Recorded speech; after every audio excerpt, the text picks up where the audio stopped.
Eddie Hearn has been posting pictures like this for quite a while on his Instagram. The bromance with Canelo seemingly continues.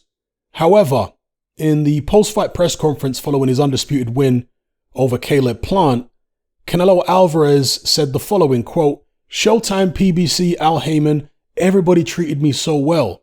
I felt really comfortable. And all I can say is that overall, end to end, it was excellent," end quote.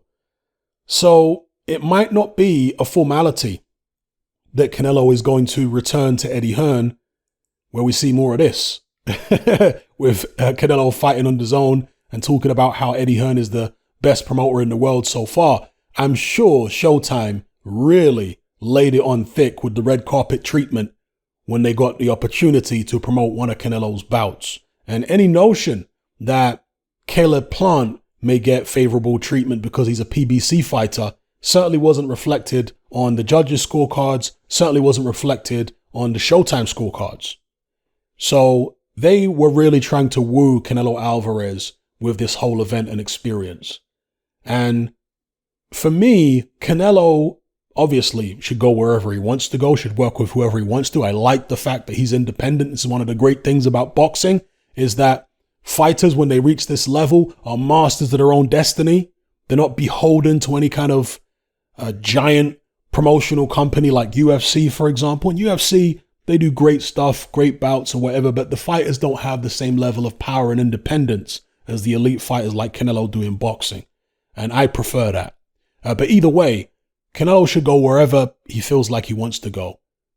From a fan perspective, though, I would personally prefer to see him step up to 175 pounds and take on the likes of Artur Beterbiev rather than stay at 168 because he's already undisputed at 168. Yeah, there's money fights there against Charlo if he wants to step up to 168. Benavidez, a lot of people would like to see that as a somewhat of a money fight. Okay, probably not as much of a money fight as, although, you know, because of the fact that he's Latino, maybe it's actually more of a money fight than Charlo. I'm not sure. Anyway, whatever the case may be, what is there to gain other than money from those bouts? You know, there may be some legacy if either one of those guys goes on to become truly great in the future.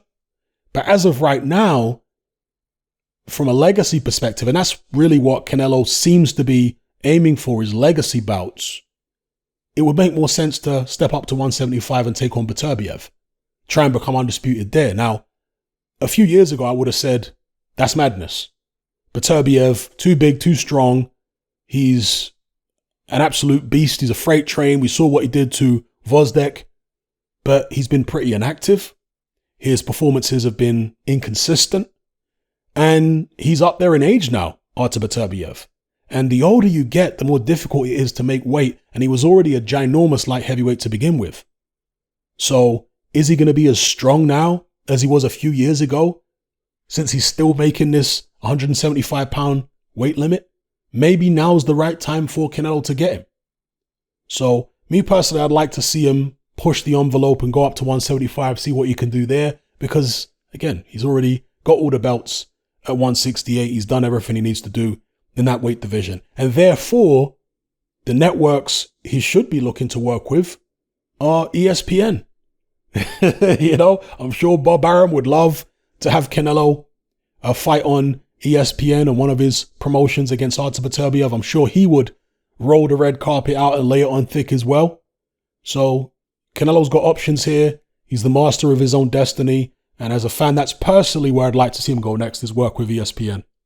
Now, perhaps he could have Eddie Hearn broker the deal with ESPN, because although Eddie Hearn and Bob Arum Top Rank go back and forth all the time and insult each other and what have you, they have made multiple bouts together.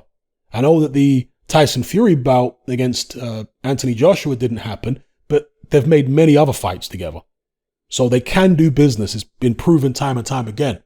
And the only reason I talk about Eddie Hearn is because of the fact that he has this apparent bromance with Canelo, and Canelo's come out and said that Eddie Hearn's the best promoter in the world by far. We know now from what Hearn has said that he couldn't get the deal done for Canelo Plant because the other side, PBC, just don't like working with Hearn. Yeah. Whereas, as I say, with ESPN, they've worked with Hearn many times on many bouts. The Top Rank, should I say. in conjunction with ESPN. Worked with Hearn plenty of times. So it may be more realistic to get Eddie Hearn involved in a negotiation with Top Rank. So anyway, let me know what you guys think in the comments below. Where would you like to see Canelo going? Again, I am not somebody who wants a fighter to stay loyal to one promoter or one network.